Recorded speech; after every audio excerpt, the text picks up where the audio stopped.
degrees. The new lawsuit says Fortnite's creators unfairly profited by incorporating the... Good morning, good morning, good morning, good morning. It's Tuesday, December 17th, 15th, 16th, 18th. December 18th. And it's a Tuesday and it's chilly. It's 21 degrees, but with the wind factor here, it's like 2 degrees or something crazy like that. Yeah, I know I'm crazy for still living here. So, let's see. So I went to my 2-week post-op appointment yesterday. And why is the cold air on? Holy crap. And everything's good. I mean, it was really a useless appointment because all she did was just check my boo-boos, which looked great. And then the nurse was like, change to adult vitamins. Because the old nutritionist said there was no problem with Flintstone vitamins. So, of course, all of us adults went out and bought Flintstone vitamins. A, because they're cheap. B, because they taste way better than adults. And C, who doesn't want to say they take Flintstone vitamins? You know what I'm saying? So, now they have a new dietitian, and the new dietitian doesn't like Flintstone vitamins. And so this is why, like I'm saying, it's all subjective. It's all based on what the nutritionist and the surgeon like. It has nothing to do with you personally. It's what their preferences are and how they feel things work and where they think things work. Unless the program is specifically designed for you, then it can be critiqued. And let me just tell you this. Before all of this, before I started with this part of my life and this change and all of that, I had great labs. Iron levels were perfect. And I can tell you that because I went and I would go donate blood and plasma. And of course, every time you donate blood or plasma, they check your iron levels. And if your iron levels are too low, they don't allow you to donate. And so, after this, when I started the 2-week diet, my iron levels started to plummet. And when they drew blood from me in the hospital, my iron levels are low. Explains a whole lot as why I'm tired and all the stuff that's going on, but iron levels are low. Low enough that they think I need to have supplements, but they choose not to put me on supplements after surgery because iron is really hard on the system. It's really harsh on the system. So, as everybody knows. Now, before the 2-week diet, I was always eating a salad, a spinach, kale, all that stuff. During the 2-week diet, I wasn't allowed any of that stuff. You're allowed a meal per se, but you have to keep your carbs low. And salads, the stuff that I put in my salad, are vegetables and fruits, and all of that has natural sugars and carbs. So my carbs would have been high. I was only allowed, 20 carbs a day, less than 20 carbs a day. And so there's no way that I would have been able to eat a salad and the shakes and stay under the 20 carbs a day. So so when she was talking to me yesterday, she's like, yeah, when you come back, you're going to have labs done. And, we're probably going to put you on iron pills, iron supplements, because it is kind of low. So if it's still low at that point, we're going to put it on there. Well, and I said to her, well, of course it's going to be low. I'm not eating any food enriched with iron. I'm eating soup. Like, there's no iron in soup. So it just goes to show that this is not set. unless it's specifically designed for you, unless the dietitian sits down and works out a meal plan for you, it can be critiqued. So the first nurse that took me in was like, you probably feel hungry, huh? It's like, yeah, there are times that, I feel hungry. She's like, just drink water. So essentially what they're doing is they're having you basically fast, essentially fasting, just liquids, fasting. So that way you can, for as long as possible, without depleting too much of the nutrients in your body already, so that way you can lose as much weight as possible in the first 3 weeks while your body heals. And then they start to slowly increase and put you on puree, so that way you're still kind of fasting, but you're introducing more calories and more nutrients at a different level.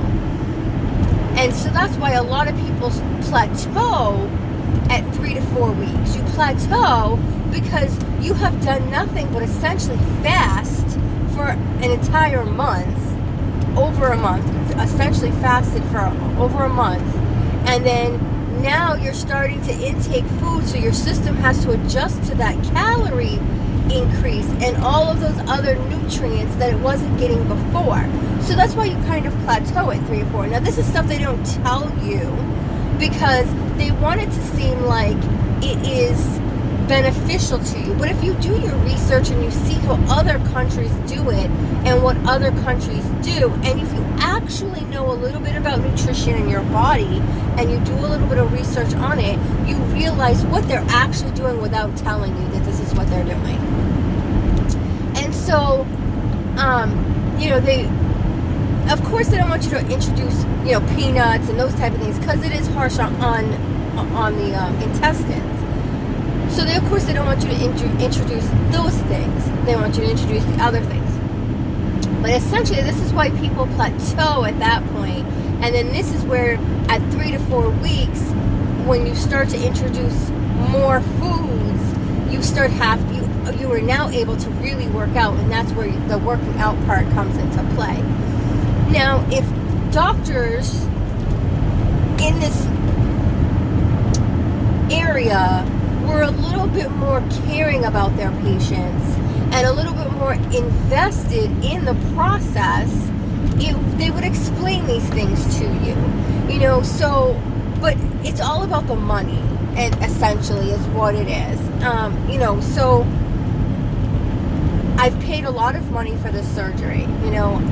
My insurance, I have a $7,000 deductible, so I paid the first $7,000 of all of this, and then the insurance picks up the rest. So that's a lot of money for them to essentially do nothing but provide me surgery, because they're not giving me any useful information for me to be successful. So the spiel that I got from both the nurse and the surgical assistant is, just eat slow, drink slow, nothing real that can really help me be successful. And, next stage is puree, which I'm already basically doing right now. I'm not following their regimen. I'm following my own based on my body and my needs. And so now that I know that my iron is low, which I should have been told this in the beginning. So this is where this stuff pisses me off. So I had the upper GI test, and I had to call for the test results. Nobody called me. Now, when I had the upper GI test, there was no evidence of a hernia. Now, you think they would have seen it because they had images of my esophagus and all of my intestines. So you think they would have seen it, but apparently they didn't.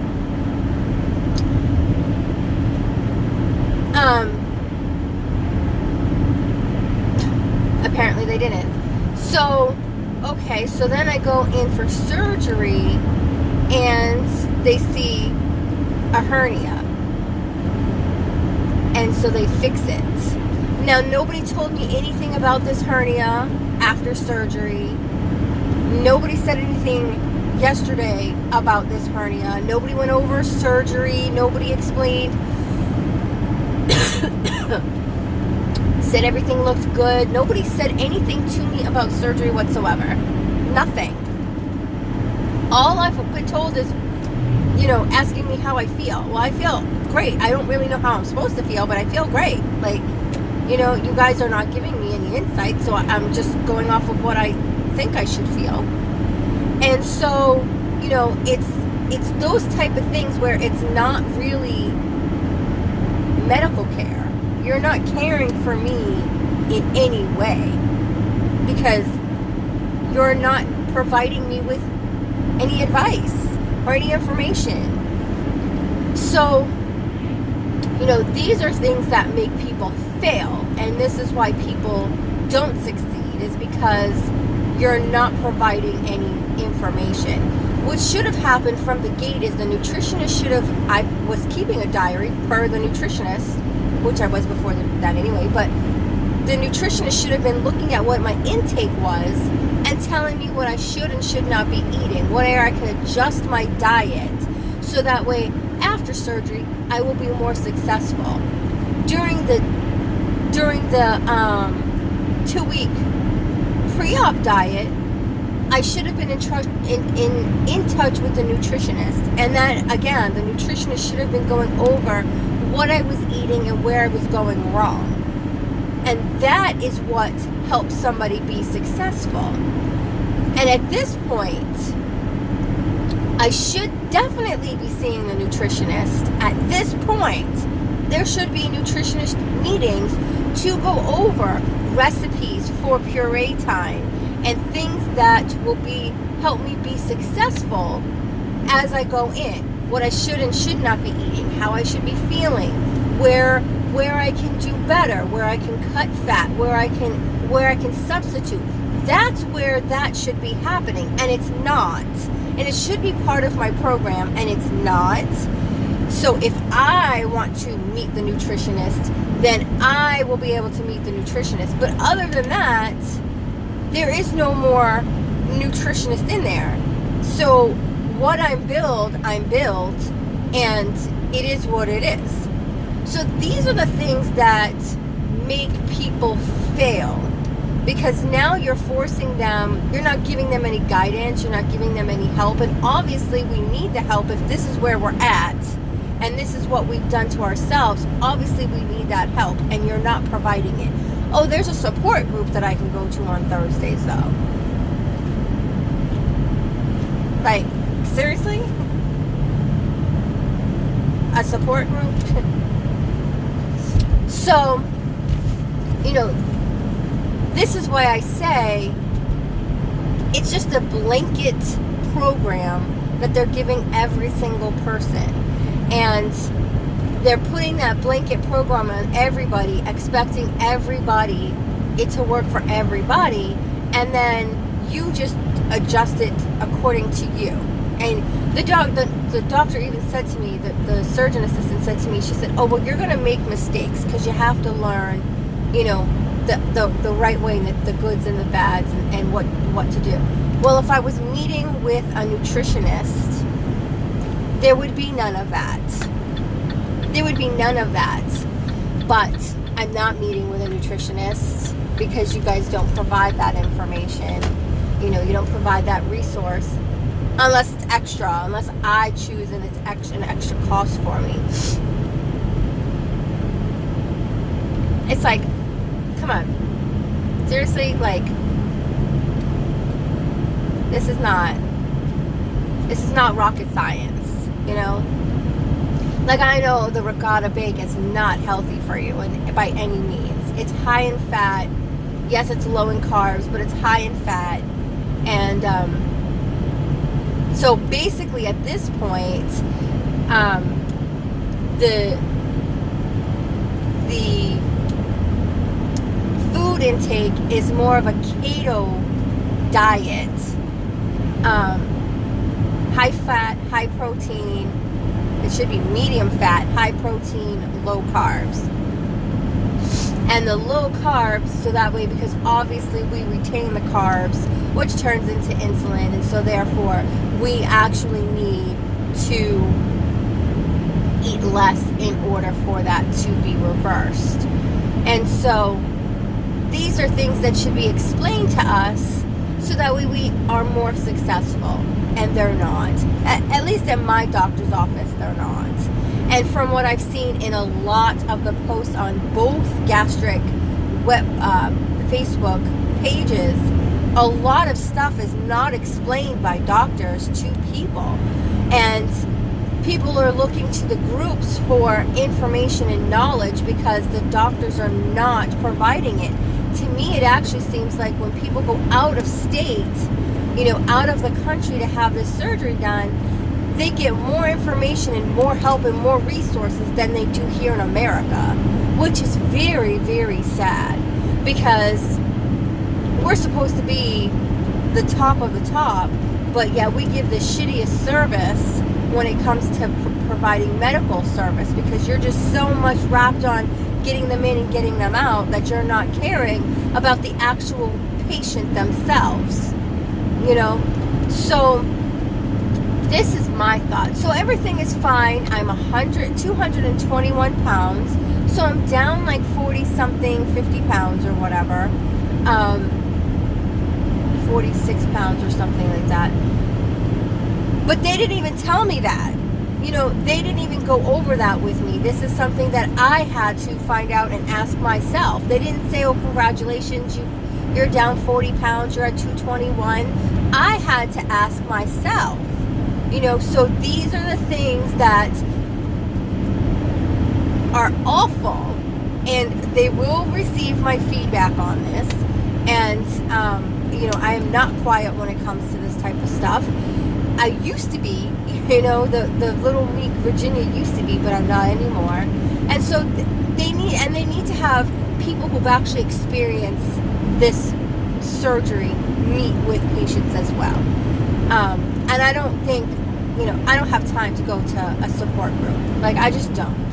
You're charging me for a visit.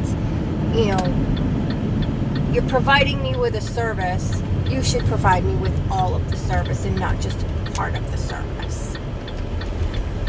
So I've posted the video with the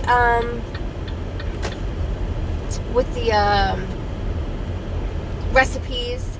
They are pureed recipes, just an FYI. I know it says liquid diet, but really they're the pureed diet. And liquid diet, puree is basically the same thing, except it's just a little thicker. But this is really the pure part of the puree process. Some of the shakes and stuff you can use for the liquid diet, so that's why it's on there as well. So I hope that helps you guys. And again, do what's best you feel is best for you and how your life works and what you're comfortable with. Me, I am doing what's best for me, and my research and what I've done and what I've come up with for information and all of that. So, but you have to do what's best for you. And if following your doctor, maybe you have a better doctor and your doctor is giving you information. And if that's the case, that's wonderful. And please share them. And so that way people know where to go.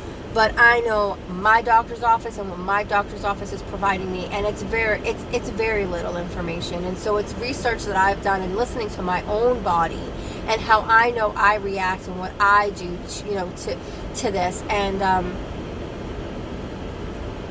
doing what's best for me and what I feel, how I'm going to be successful, because I know that working out for 30 minutes and those hunger pains come in and kick in, and I'm using all of that energy and all those resources, I know that I get exhausted. I get tired. Like yesterday I was exhausted. Now I know why.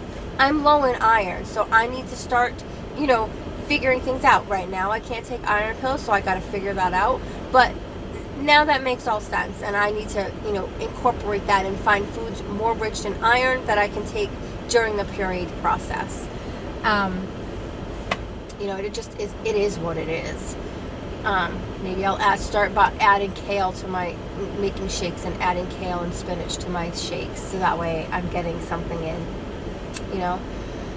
So you guys have a great day. You know what I say? The best investment you can make is an investment in you. What are you investing in you today? Holy cow, my hair is poofy today. I am investing in continuing in this journey and trying to make sure that I'm successful and I don't gain back all of the weight. I have lost 46 pounds, but essentially I'm starving myself, so of course I'm going to lose weight. And we'll see where this next phase takes us. So you guys have a great day, and I'll see you tomorrow. Bye-bye.